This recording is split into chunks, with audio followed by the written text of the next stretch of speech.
Hello mga kababayan, itong ating gagawing video ay hinggil itong anak ni Saldico na si Mr. Elisco ay nagsalita na.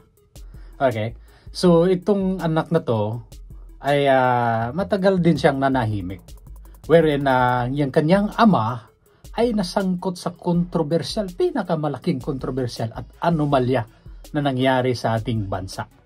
Ika nga para itong deja vu itong nangyari dati sa panahon ni itong pork barrel ni Noynoy Aquino dati na sangkot itong mga ibang senador, itong si Jinggoy Estrada, si Revilla, and even this si Enrile.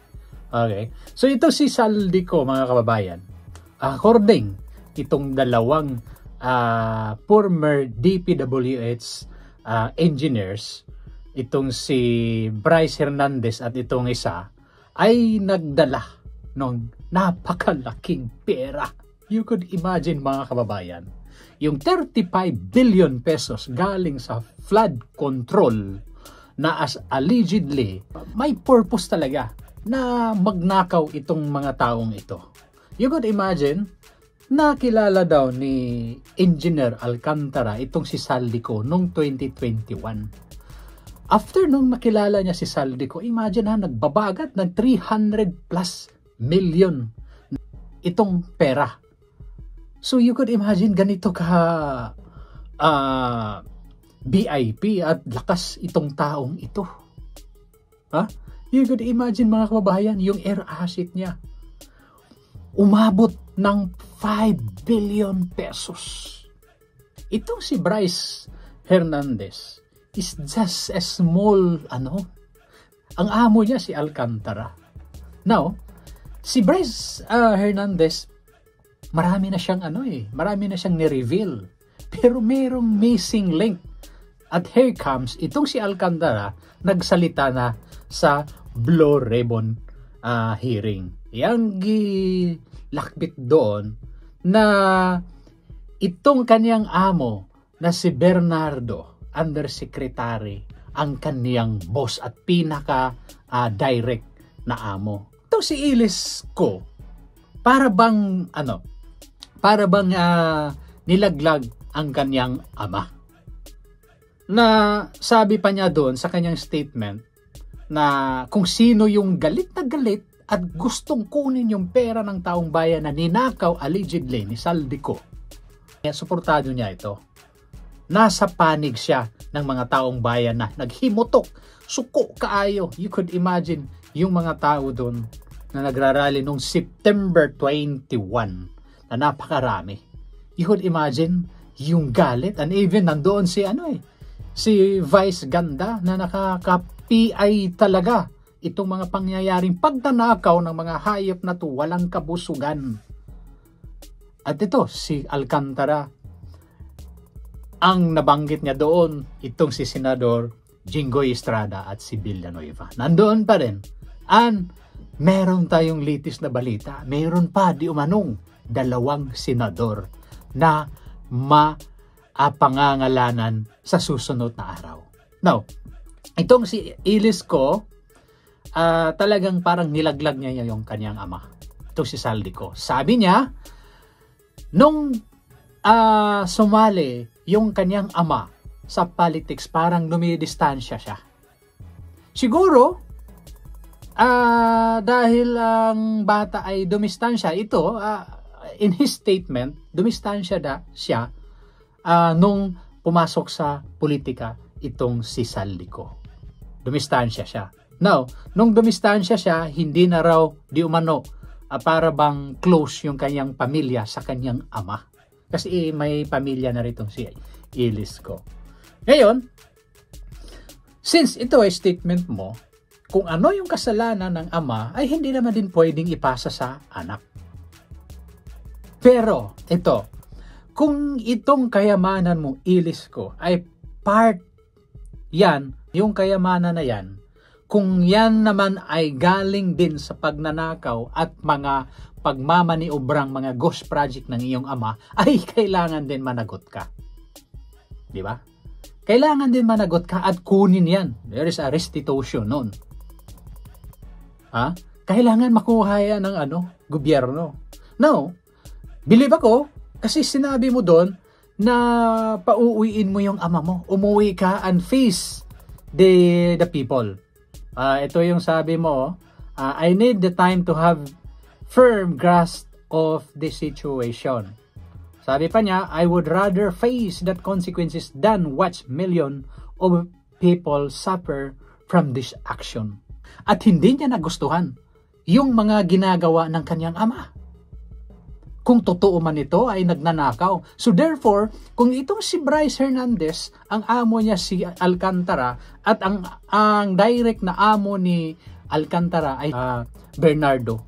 So meron itong nagkukuman at direct reporting itong si Bernardo. Sino ito? So siyempre, napangalanan na ngayon doon si Saldico. You could imagine, 35 billion. 5 di umanong van ang ginamit nila sa pag-deliver doon.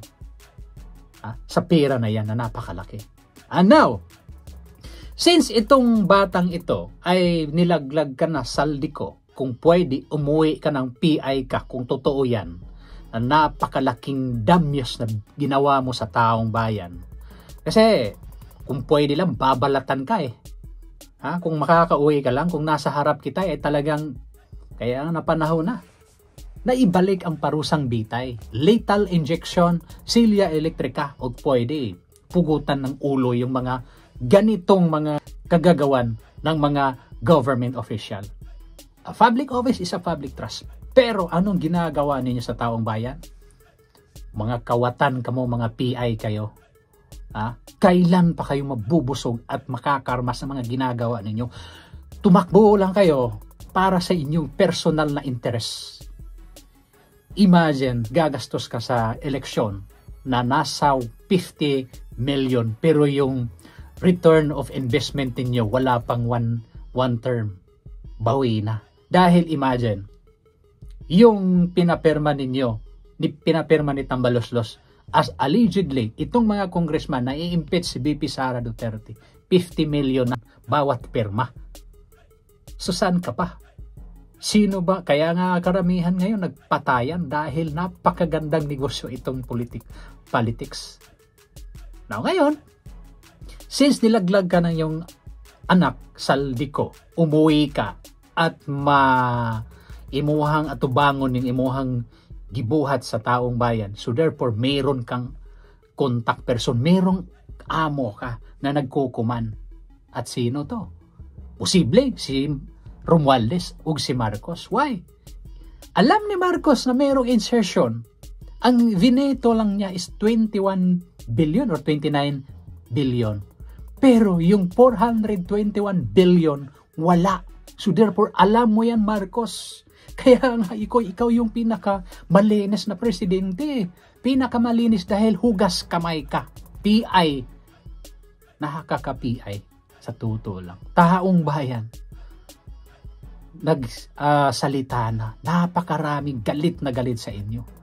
Sasabihin mo, kung hindi ako na presidente, andyan ako nakipagsipatiya. Na nagrarally dyan.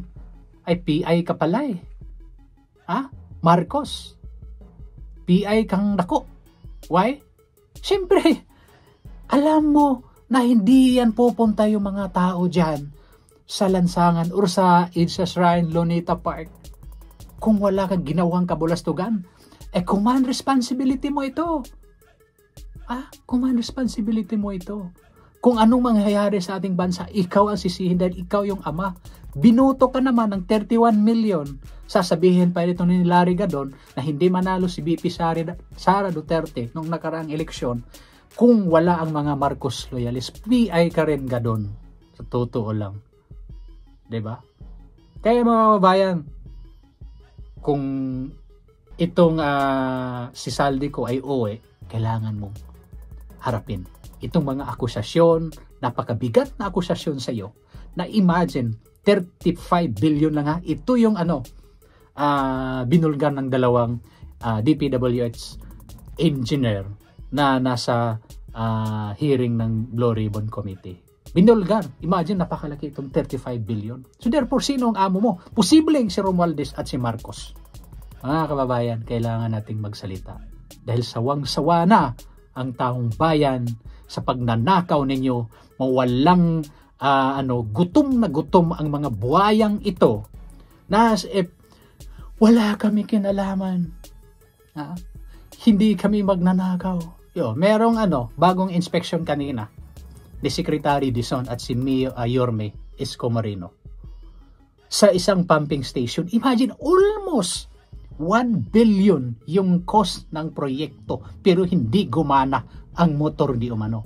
Kaya hindi mato-turn over at hindi nila i-receive itong project na ito dahil hindi gumana eh.